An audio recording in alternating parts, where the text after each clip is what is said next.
This is your captain speaking. We've reached our cruising altitude of 25,000 feet. Our flying time today in this Boeing 767-300ER is approximately 5 hours and 39 minutes. We're anticipating a smooth ride. I'll be checking back with you a little bit later as we get closer to our destination. And I'll invite you to sit back, relax, enjoy the flight.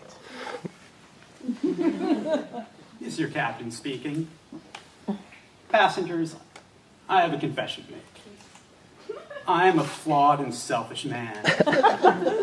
Sometimes I waste water. I run the tap for no good reason and engage in occasional 40-minute showers. I have swiped hotel towels. I have stolen illegal cable and Wi-Fi. I have had impure thoughts. Quite recently, in fact. And again, just then. I've overindulged in drink at parties and made loud, factually dubious claims regarding subjects I know little to nothing about. I've slurred these thoughts horribly. I'm jealous of pilots who are better at piloting than I am. I'm jealous of World War I fighter aces with multiple kills. I'm jealous of the loop-the-loop tricks the Blue Angels do during Fleet Week. I'm jealous of Captain Chelsea Sully Sullenberger, the celebrated hero of the Hudson. I could be more charitable. I could read flying adventure stories to children in hospitals. I could learn, perhaps, to genuinely care again for someone or something outside of myself. I could get a pet. I could write a screenplay. Pets are messy and needy, and I'm obviously on the road a lot. And hospitals are just plain depressing.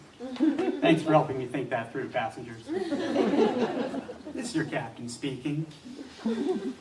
I've turned off the fasten seatbelt sign so you can feel free to move about the cabin. See, passengers, here's the problem. Fact. There's a wide-hip drink cart 5 feet in front of you clogging up the entire aisle. Immediately behind you is a line 10 deep for the rear lavatory. You can see legs uncomfortably crossed, toes impatiently tapping. Clearly, you're not going to be able to move about as freely as you might like. It's just basic physics. You're mostly stuck, constricted. That's why I inflected free with quotation marks when I made the announcement. And it's no accident I just used the word constricted either. Note that constricted puts one in mind of a boa constrictor, which then suggests the movie Snakes on a Plane, which in turn evokes some pretty primal fears about the nature of entrapment, particularly at our current cruising altitude. This movie, unsurprisingly, has been banned by this airline and presumably all airlines on all flights foreign and domestic, as have all other airline disaster movies, and even, I believe, the obviously satiric airplane spoofs. Clearly, the notion that you are imprisoned within a great metal tube of potential fiery death is something you need to be able to forget about for a few hours en route. Maintain your sanity. I have, obviously, upset many of you by reminding you of it here. My deepest apologies. In the seat pocket in front of you, you'll find a memory wipe. Dab it on your face to forget what I've just said, and please continue to enjoy your flight. This is your captain speaking. Passengers, have you noticed that captain is an anagram for I catnap? Which, I'm guessing, is something you don't want to think about me doing during the course of today's flight. I'll put your mind at ease.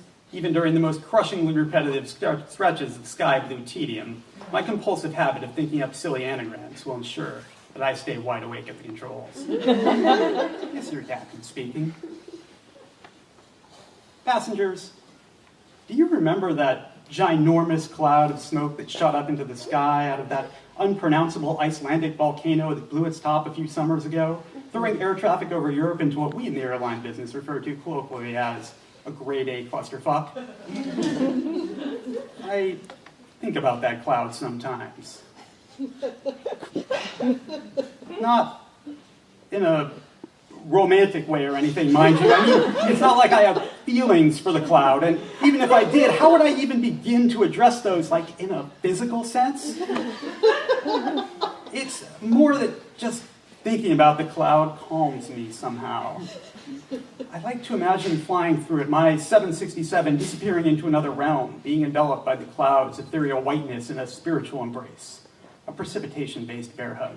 Passengers, I realize this might sound strange, but I spend a lot of time up here living among the clouds.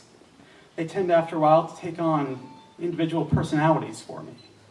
Sometimes they put me in mind of the Roman emperors I've read about in books. Hadrian, Constantine, Marcus Aurelius. Other times they remind me of household appliances, sports stadia, enormous government supercomputers circa 1955. And sometimes the clouds just appear to me as big, white, fluffy dogs. Dogs that can float. Dog balloons. Air pooches. Woof! Woof, woof! If I were forecasting, I'd say my mind has become mostly cloudy with a slight chance of crazy. This is your captain speaking. My ex-wife's name is Edie. She's remarried. Another pilot. This is hopefully all the background you require, passengers, to see how crushing a blow it was when the horse I wagered on in the 8th race at Del Mar last Sunday lost a photo finish by the shortest of whiskers to a nag named Edie's Flyer. Mr. Captain speaking. I know that as the skies outside your window seats grow darker, you're probably craving sleep. My interruption is not welcome. But unlike you, I cannot sleep. By which I mean not only my current piloting responsibilities, but that I suffer from generalized insomnia. It's difficult for me to turn my brain off when I lie down, even when my eyelids are heavy as sumo wrestlers. I worry largely about existential things. With war as a constant, is there hope for humanity? How can long-term solutions be arrived at if the entire political system is predicated on short-term expediency? Will I ever again be able to feel love fully and deeply? Are we all free-willing masters of our own fate, or are we merely puppets in an elaborate sim game played by bored and likely quite geeky higher beings? Is Captain Sully Sullenberger, despite the accolades, the talk show appearances, the best-selling book, the national platform as a spokesperson for air safety, really, truly happy? Or is his fame perhaps more of a prison for him? None of these concerns are in the least alleviated by my constant tossing and turning, my secret penchant for mushing pillows into odd, cloudy shapes designed to indent perfectly with my head. Nor are they helped by my late-night caffeine binges, nor my chronic teeth-grinding, nail-biting, and tendency toward weird dreams. But you, hey you sleepyheads back there in coach, here's what you need to do. Pull down the shade on your window. Turn off the overhead lamps. Reading time is over. Laptop time is over. Sudoku time is over. Nap time is here. Close your eyes.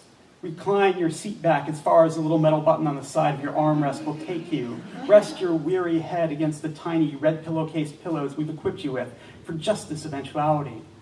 A creative visualization may help. Picture a desert island, palm trees, a hammock, someone beautiful and dark and scantily clad rubbing lotion on the small of your back, your favorite tune sung by a chorus of angels. Or if that doesn't work, count sheep. Do people really count sheep? I do. When I do it, I picture myself as an actual shepherd and settle on a number of sheep. Then when I find I'm missing sheep, I panic. I wonder where they could possibly have run off to and call out to them plaintively. I give the imaginary sheepdog I've hired the dressing down for not doing his job properly. Obviously, none of this makes sleep in any way easier for me. But never mind. Sleep now, sweet passengers. That's it. Sleep, my sweet sheep. Sleep.